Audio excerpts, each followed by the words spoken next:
रमा एकादशी व्रत कथा। एक समय की बात है कि मुचकुंद नाम का एक सत्यवादी तथा विष्णु भक्त राजा था।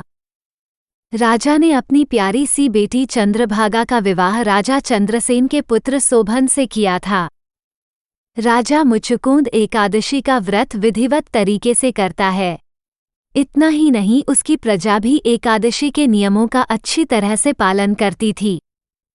एक बार कार्तिक मास के दौरान शोभन ससुराल आया। उस दिन रमा एकादशी का व्रत था।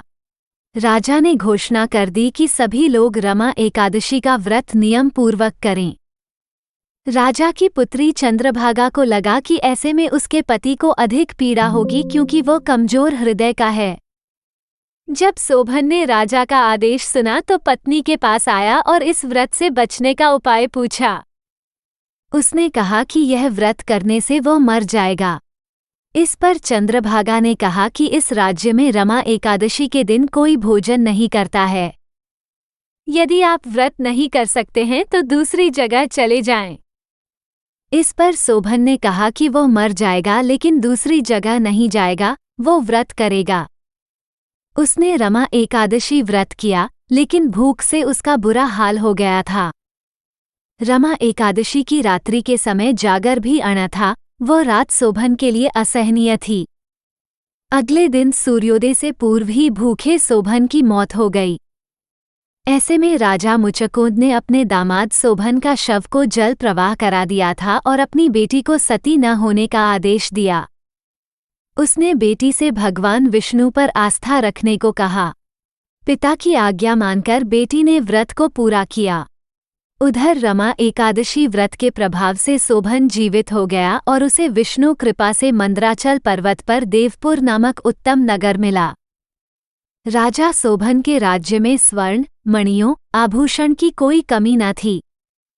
एक दिन राजा मुचकुंद के नगर का एक ब्राह्मण तीर्थ यात्रा करते हुए शोभन के नगर में पहुंचा, जहां उसने राजा शोभन से मुलाकात की। राजा ने अपनी पत्नी चंद्रभागा तथा ससुर मुचकुंद के बारे में पूछा। ब्राह्मण ने कहा कि वे सभी कुशल हैं।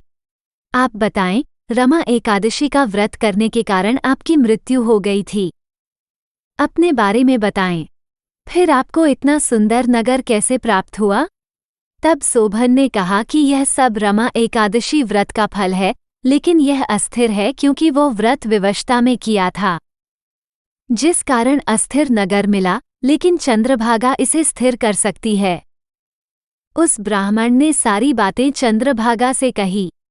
तब चंद्रभागा ने कहा कि यह स्वप्न तो नहीं है।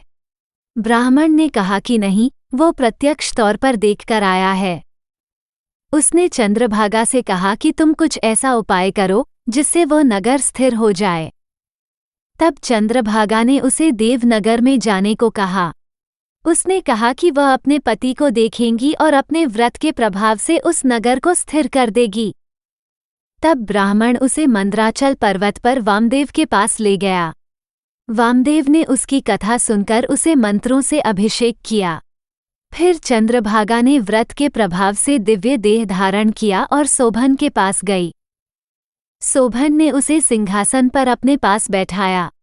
फिर चंद्रभागा ने पति को अपने पुण्य के बारे में सुनाया।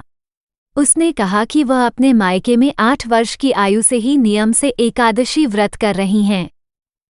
उस व्रत के प्रभाव से यह नगर स्थिर हो जाएगा तथा ये प्रलय के अंत तक स्थिर रहेगा। दिव्य देह धारण किए चंद्रभागा अपने पति शोभन के साथ उस नगर में सुखपूर्वक रहने लगी।